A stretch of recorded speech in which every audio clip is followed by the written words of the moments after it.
So I guess I'm on an abuse kick. So let's talk about more of my mom and my childhood abuse. Um, I never knew what was going to happen when she picked us up from school, when she walked through the door, when I woke up, when she woke up, when she came out of the bathroom. I mean, it didn't take much for her to go off on the deep end and start screaming and yelling, and her abuse was so ragey and loud, and what's the word I'm looking for? It was never ending. It was she would have a temper tantrum at a 2 year old. For my brother had a new pair of gloves. He was two, and he dropped a piece of gum out of his mouth. So he went to go pick it up from the ground with his glove.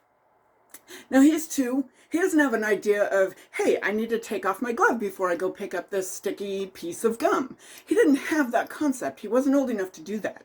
My mom screamed at him and ripped him apart for 3 days. It's not just 3 days. She will, she used to scream for half an hour. I mean, like, scream, rage. And then she'd leave me alone, or my brother alone, for a couple of hours. And then she'd come back. As soon as she saw us, she'd be all pissed again. And that would go on for 3 days. I don't know why 3 days. It was usually she would forget about it after 3 days. And she did that with the dogs and the cat and the birds. Birds don't have any freaking clue what they're doing wrong. um, so yeah, I mean, this was the kind of madness that we grew up in. And so I had to learn to be angry. I had to learn to fight back. My brother was different. My brother took it and went, okay, whatever you need, I'll be whatever you need. Because that was his way of dealing with it. And she loved him for that. Um, she was never diagnosed with anything because when she was in therapy, she only gave her side of it, her memories, which were always good and always happy and always loving. And in reality, she never told the therapist who she was or what she was about or her needs at all whatsoever, or our needs at all whatsoever, which meant that she was lying about what was really going on. But she was also lying to herself because, like, literally, she's dead now, thankfully. But she wouldn't remember things from our childhood the correct way. She always thought that she was the hero, that she was the good mom. She refused to understand that she was mean or abusive or caused problems or created people, two adults that couldn't function in the world. She has no idea. There was a point in which she had gotten a gun, and it was in her name, and she didn't know how to use it. She didn't even know how to hold it, but she got it. And in the 2 weeks after she got that gun, she threatened to shoot me. She threatened to shoot me twice in 2 weeks. Um, and that was the kind of power she held, that she wanted to hold. She wanted me to be scared. She wanted me to be unable to fight her, or to say my piece, or to be different than she wanted me to be. Um, and so these are the things that I still have to fight every day. I have to fight low self-esteem, negative thinking, not believing that I am worthy of the world or friends or love or peace or happiness or anything good. Um, I have I have a lot of, I don't just wake up in the morning and live. I wake up in the morning and every thought that I have during the day is fighting the shit that I was taught as a kid. That I'm not good enough, that I am less than a human, that I am not deserving of positive or happiness or stability or security or any of those things. And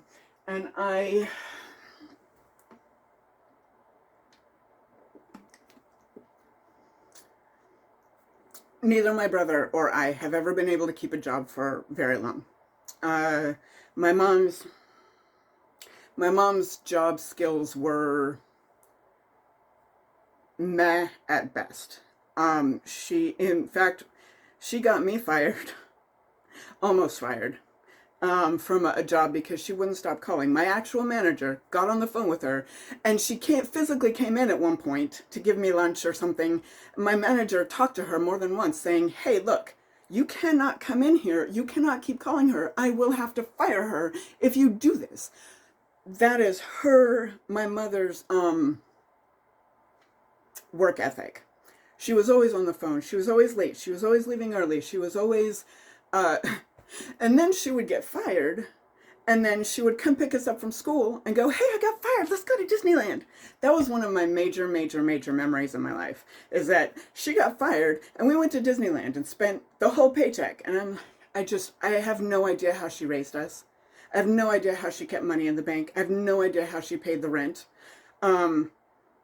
Because she was always buying stuff from Nordstrom's and from Macy's and from this and from that. I mean,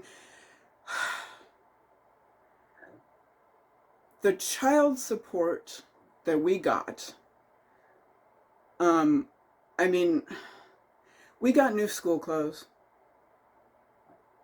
but we didn't ever get things that were fun. We didn't ever go out and do things that you're supposed to do with a child,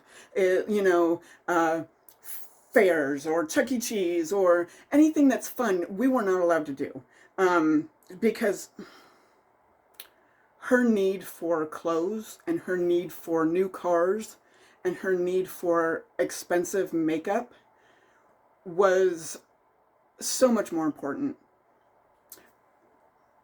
Totally different. Part of the abuse was that she wanted us, me and my brother, she told us that we were trophy children. She told us, this is a Jewish woman, she told us she wanted blonde-haired, blue-eyed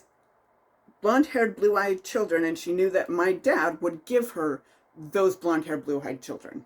And so basically we were trophies. We were things I used to be beautiful. At least people told me that. And my brother, very handsome dude. And so, we would be towed around to everywhere, and she loved to talk to everybody. And my brother was the superhero. Literally, she would say, "You're my Superman." And, I would be the trouble child that she always complained about. And there were people that we didn't even know, that she was standing in the bank and we were right there. And she'd go on into a whole lifelong conversation about how wonderful Zach was and how horrible I was and how beautiful we were and how this and that. And so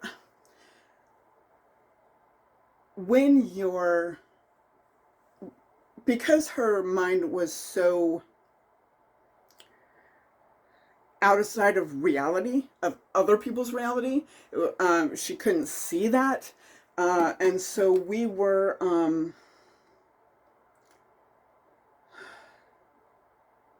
she used to scream at me. I have long hair. I used to have long hair. It gets tangled. It's very, very thick. It's beautiful, but it's always been hard to manage. And she would bring me the 99-cent bottle of Suave, and I would have caked on nastiness in my hair on my scalp, and she would yell at me because she had very short hair. She had that spiky 80s hair that she never got rid of. And so she would tell me, "You only have to use a little quarter amount of shampoo and conditioner." I'm like, "You have to, but I have hair that's 15,000 times longer than yours, and it's very difficult to manage. I cannot only use a quarter amount of shampoo and conditioner."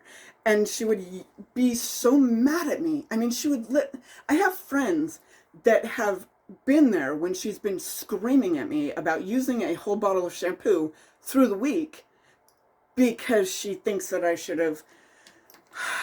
And I was 12. I was 16. this was a constant battle. Um, I have mommy issues. And the funny thing is that she blamed my dad. Everything was about Russell. And I didn't even know my dad. I have no problems with the fact that my dad was not very much of a person. He got walked all over his whole life by both his wives. First my mom, and then the next door neighbor, who was a horrible, scary stepmom. And so, I don't know where I was going with that. Oh, she blamed my dad. She never took responsibility for herself. She never could. And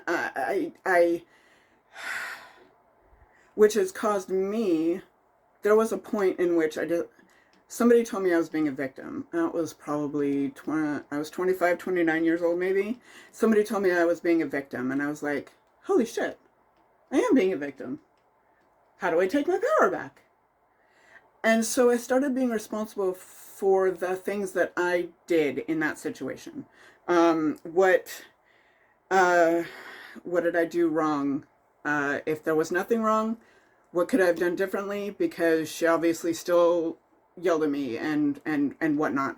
So what could I have done differently? I could have not fought back. I could have not engaged. I could have not let her know I was upset, that she was upset at me for no reason. There was one time when she started leaving me at Target. She she locked the door. She was so mad at me. She locked the door. I was an adult at this point. I was like 30, 35, something like that. And she locked the door because she was mad at me. And I was in this parking garage. And she started going away. She started reversing, and she drove away. And she came back around and then told me to get in the car. This is a tactic that she used often. And I was like, you know what? I'm just not playing this today. I'm not going to. And I started walking home. And that was me taking my power back. Like, I didn't need to play her games. I didn't need to be part of her power trip, her need for control. I just stopped. I kind of just stopped. And I mean, I'm still dealing with anger issues sometimes. I've come a long way in the 6 years that I haven't been with her anymore. I've come a long way, and I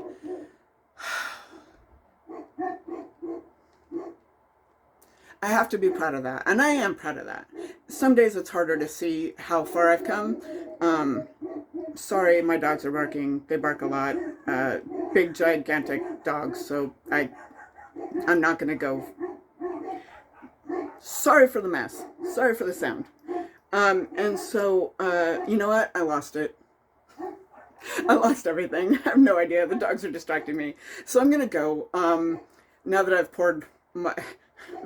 That's just a tiny bit of the abuse that I'm gonna be talking about on this channel, because it's kind of therapy to talk about it. I mean, I'm not mad about it anymore. It sucks that I'm unable to keep a job. It sucks that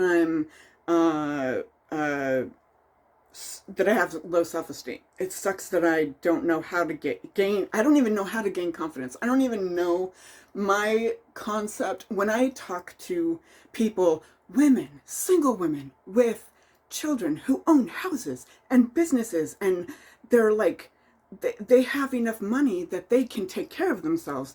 This is something I cannot fathom. I see it.